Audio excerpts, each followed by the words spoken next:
Thank you guys for coming. Who am I? I'm the R&D director at CERTUBIG, which is the computer emergency response team of digital security. I'm quite interested in smart things and smart stuff, connected stuff, well, everything IoT related. And also I'm a reverse engineer, so this is my job to break things. Well, this is on the schedule. First thought, you will find a lot of devices, of smart devices and maybe dumb devices. A lot of people talked about it. A lot of people demonstrated that it's it's a kind of broken things. Maybe you have heard about it. First, in 2016, there was the Mirai botnet that hit a lot of devices, causing distributed denial of services. We also met the creepy IoT teddy bear. This teddy bear leaks a lot of information about kids and parents. Also in Germany, the German government decided to stop the sale of this pretty blonde doll because it's considered by the German government as a spying device. This doll just listens every time and records everything. So all of these devices are not quite well secured, and it's quite an insecure world when it comes to IoT. These devices may be compromised to cause distributed denial of service attacks. Also to hide files in it. There are some stories with a fridge hacked that hosted some kind of pornography files and child porn. So this may be a problem, and a lot of them are not correctly secure, and uses telnet and SSH services to allow remote authentication. So this, combined with default passwords, allows a lot of hackers and also botnets to break into cameras, into DVRs, into everything connected using these protocols. I'm going to be very quick about this. So when it comes to the physical world, this is quite a problem. See, there is a smart lock made by Ratchet here, Ratchet Hunter. So this is a quite well-known smart lock. But this smart lock, if you hack it, you can go inside a home, go inside a flat, and steal everything. And the fun fact is, here for this device, if you break into a home or a house, there is absolutely no track of your attack on many devices. I mean, I break the smart lock, I go inside the house, and then I lock again the smart lock using some kind of vulnerability. Okay, if you go to your insurance company saying, someone stole all my stuff in my house, but there is absolutely no track of a brutal entry, they would say, oh, that's a problem, because we need evidences, we need proof that your door has been forced. But there are no proof, so this is a problem. And also, when it comes to medical devices, this is another problem because, you know, if someone breaks into your insulin pump or break into your pacemaker and make something bad, just like Jason showed us this morning, previously, this is going to be a problem, especially if you're dead. So the connected devices are very, very, connected devices is a trendy thing, and a lot of people buy these devices to be not act as a hipster, or I don't know. But these devices may play a specific role when it comes to investigation.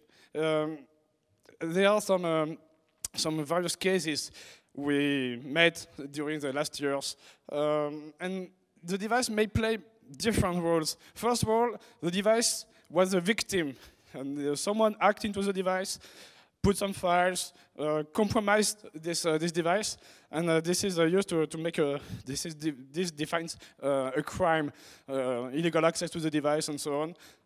The device can also be used to commit a crime. And this is the case for the Mirai botnet when some kind of malware spread into the device and use this device to scan all over the internet, to scan every available device and break into other devices by propagating. This device is used to commit another crime. And the device may also contain very valuable information about the crime. So this is an example of an insecure device, pacemakers. This is recent news. Some kind of researchers demonstrated that pacemakers are far more vulnerable to hacking than we thought. So okay, there are vulnerabilities. In this case, if a pacemaker is hacked, we can get information from the pacemaker itself. If we look at the memory, if we look at all the information stored on the pacemaker, we may get information about how this happened, how this crime was performed. So this is required to evaluate the damages and how bad the situation is. Maybe you have heard about the TV5 mount attack that occurred so in April 2015. So the French ANSSI, this is a Nationality Security Agency, handled the incident. They had a hard time figuring out how to extract valuable information, how to extract evidences from embedded devices. And this is a problem because if someone attacks this device, this, I don't know if it was transcoders or something like this, there is absolutely no standard procedure. There is no standard tools to handle this. And they had to call the vendor to know how to interact with this device and extract valuable information from it. So this is another problem. In this particular time with the terrorism threat and so on, ISIS is using drones to drop bombs in Syria. So these drones are targeted by the military, and the US Army and the French Army, caught some of these drones and try to identify to get information from it. So this is on the field with a drone. So you can see the device allowing the drone to drop bombs, but this is not the question here. Because what if we were able to get GPS information, GPS coordinate from this drone? What if we were able to get photos or videos or deleted photos or deleted videos that can show us the bad guys and where they are or where they were, where the drone was launched? So this is a very interesting information. And recently, another device called the Amazon's Alexa device. This is I don't know if you know this device. This is some kind of box you put in your arm, and you just have to say, Alexa, I want something, and this device order it for you. So this device is currently listening at any time and make records of the surrounding sound. So this device played a role in an FBI investigation where a man was suspected of murder. And it gave a lot of information to the FBI, and the FBI still wants to get access to the Amazon's records, voice records and sound records that the device made, just to get information from it, and to know if there was some track, vocal track of sound, that may be used as proof against this man. So again, we can get some information, photos, videos, log, sound recordings, and so on. Well, my point is that we need new stuff, we need new tools, new methodologies to handle this problem, to handle all these crimes targeting mobile devices or smart devices and so on. So, extracting information from any computer, we know how to do it. We are doing it in forensic stuff. You know NCASE, you know FTK, you know how to get a hard drive, extract a hard drive from a computer. Even a smartphone, because smartphones are tiny computers with little computers. So this is quite cool. But there's some problems, some issues we have to face when we try to get this or to perform this hard drive extraction or memory extraction on this device, or tiny device. And these problems are the following. What if the device uses a secure boot, you know, with a military-grade encryption? So it's announced as a very, very secure device. We cannot break in. We want this device to be secured. So this is the solution chosen by the vendor to secure this device. But this is also a problem for us because we cannot get all the information we want from this device since it's secure. What if the device has no file system at all? Yeah, okay. I'm sure you know what a hard drive is, but there are no hard drives in embedded devices. They are too big to fit the device. So we have memory chips instead. How to handle these chips? How to extract information from this chip? This is another stuff. This requires other skills. You have to be equipped to extract all the information from this. And also, what if the device offers absolutely no way to access its systems or to extract live information, for instance? Take a Chinese IP camera. A Chinese IP camera, okay, this is cool, but I don't know how to get access to a serial console or a shell. I need some documentation. I need to reverse engineer this device to get this information. And also, we face a lot of problems. As I said, there was no hard drive, but we have various electronic chips.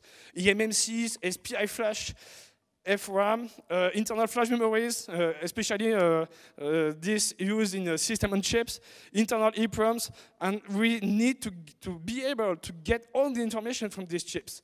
So that means to get the right tools and the right knowledge. Also, you can use proprietary encryption, and generally, it offers no easy way to access the information. This is another point I will show you later. As an example, I will give you just a retext on some kind of post-mortem analysis of a device.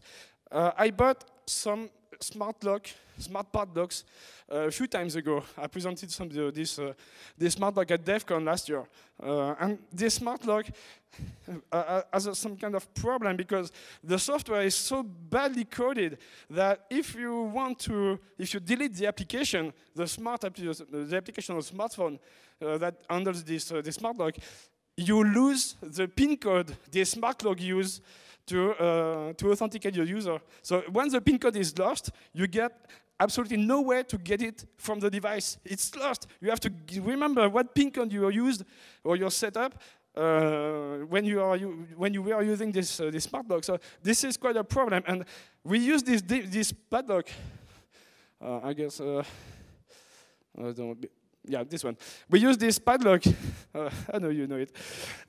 We use this padlock as a demo for our clients. And some consultants use them and delete the application without noting the previous PIN code they had set up. So we were in trouble because we got 2 of them, $80 each, and we cannot use them anymore for the demos. So we started looking at this padlock. The first thought we had, yes, let's try to open it.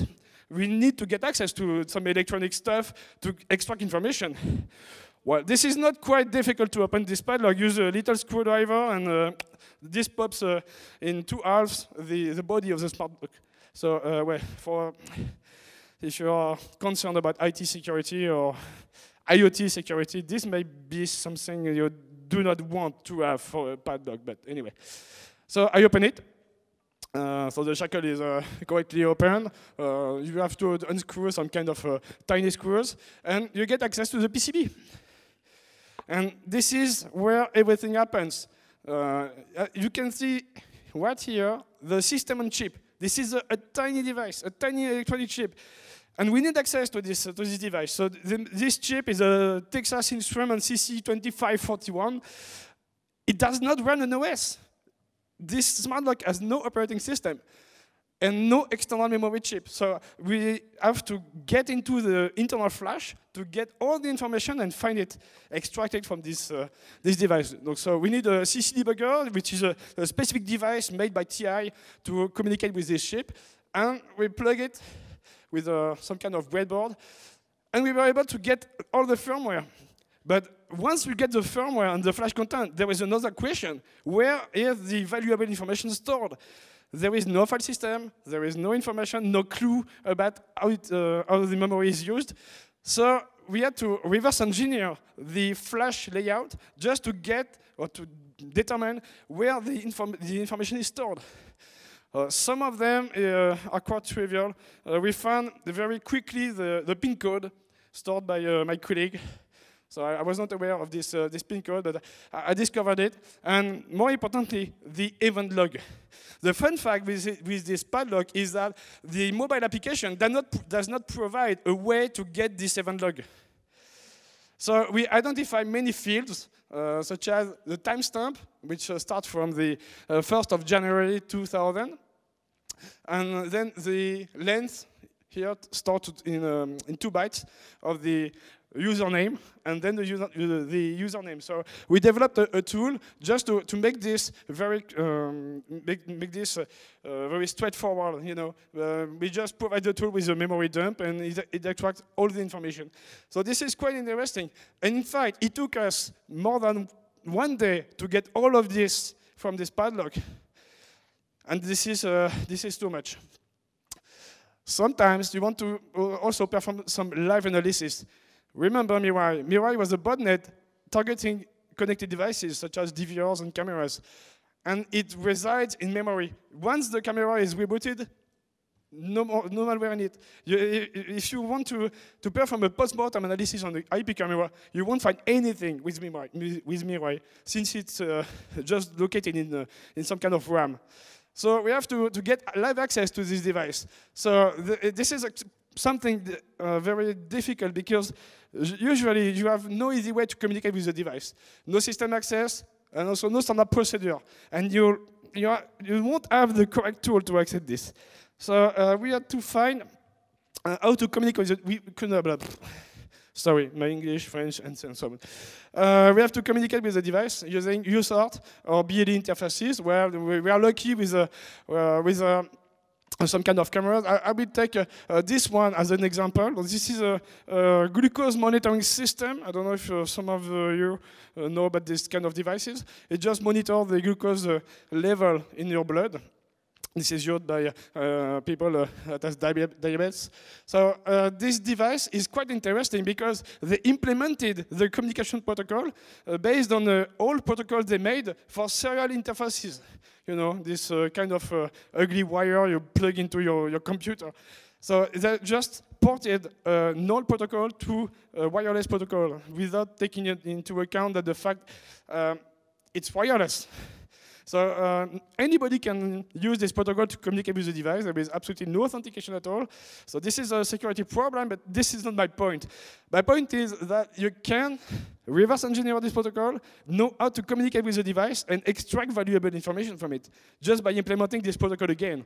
So it took us, again, sometimes to get all this information. So we reverse engineered the .NET application, the .NET library used to communicate with the device. We found many interesting things. First on them, sorry, I don't know if you can read all of this, but there are some methods that can be very useful to communicate with this device. So we can get user records, some measures. We can get firmware information. And the last one was just cut off. But you can also set the serial number, which is not a very good idea. But we can get the serial number too. This is the last one here. So we can extract serial numbers, measures, and so on by using this protocol. So we implemented a specific tool to collect all the available information from this device. But it takes time again, and there is absolutely no documentation at all. So we can get firmware, we can get a serial number, and so on. And we decided to launch something we thought was going to be useful because we wanted to share all of this information. So here is the next.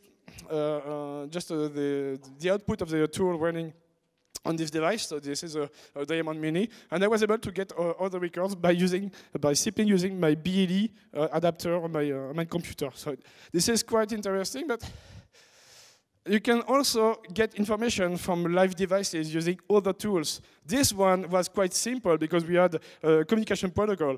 But sometimes you need to get access to some serial ports or some shell using wires. You have to solder wires to some pads or some connectors to get access to the system. And sometimes this tools may be useful. The first one on the right is a portable soldering iron. So you can use it to solder wires on the fly without no power source.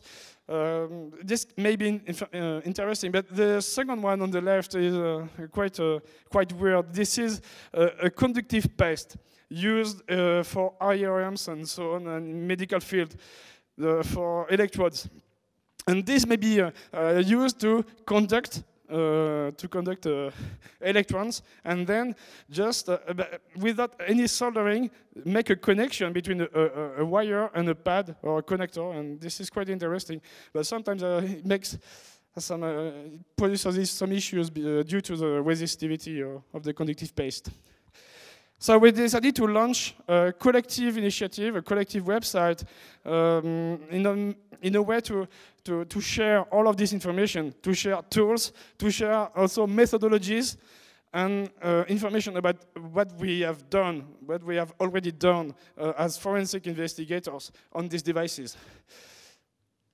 So what does this platform contains? It contains a lot of information about various devices, the smart lock I showed you, also some kind of some other devices, and curated methodologies. We took the computer-based forensic methodology and adapted it to the IoT world, to the connected devices. So we provide a specific methodology to get information, valuable information from devices, and open source tools, forensic open source tools to collect information from this device. And also, we keep track of non-vulnerabilities that can be used to extract information from these devices. Well, this part is not causes some trouble with the legal issues that may leverage. The goals for this platform is to allow a quick and efficient incident response when it comes to investigate some kind of connected device, and in short, to speed up investigations. So here what it looks like. So this is my this little platform. So this is the hardware forensic database we made at Digital Security. We provide many forensic summaries for each device, telling where to get information. Is it possible to get information? Does the device have some kind of logs or event logs that can be grabbed in order to get information from it? And how to handle its power? Because the main problem we have with these devices is to identify the power state of the device. You get a device, is it powered on, is it powered off? Based on this, your forensic methodology will change. We won't use the same approach, so we need to get this information. And we added a lot of information about this, just to know how to handle this device.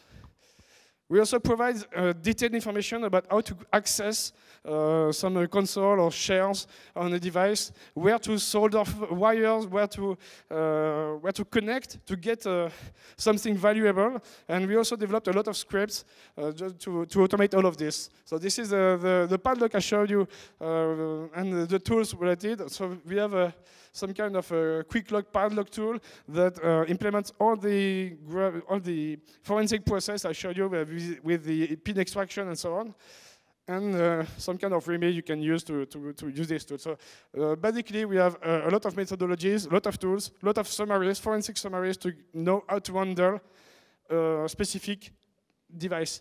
And the most important thing is that it's a collaborative platform hosted on GitHub. So if you are doing some kind of forensics on connected devices, you may participate, you may contribute to this platform and add methodologies or even add tools just to make forensic investigators' life easier. So if you want to have a look at this database, it's online. It's open source. This is published under Creative Commons license. So if you want to contribute or to share, feel free. And there was some kind of, you may think that there are only 4 devices on this platform, but we are currently working on other devices, but we face some issues with NDAs we got from vendors. So this is we need to find some agreements to publish new stuff about specific devices on this platform. So this can take time. And the final word will be that I'm going to make it very short. There are still some efforts to do because most of the devices we analyzed have absolutely no information, no log, no tracks of user activity. So basically, if say a smart log is hacked, we have no clue about how this smart log has been hacked, and we cannot get proof, or we cannot prove that someone hacked into your smart log and steal all your stuff. So this is some kind of problem, and vendors also does not document all the stuff. Well, this is we can understand it, but it's important for us to know how to handle these devices, just to get the correct information from it. So they do not provide tools nor features to get information, and mostly they could do this. They could have done this stuff with some kind of SD card. You know, the main answer from vendors is that it costs a lot to put this kind of feature in your device. But in fact, it doesn't cost so much, and it could be very interesting to have this when it comes to medical domain or physical domain, such as the smart lock and the pacemaker, for instance. So this is the end of my presentation. I hope you will have a look at this platform, and for those in the forensics domain, try to contribute and share information and share knowledge about the methodologies and tools. And that's all for me. Thank you for attending this talk.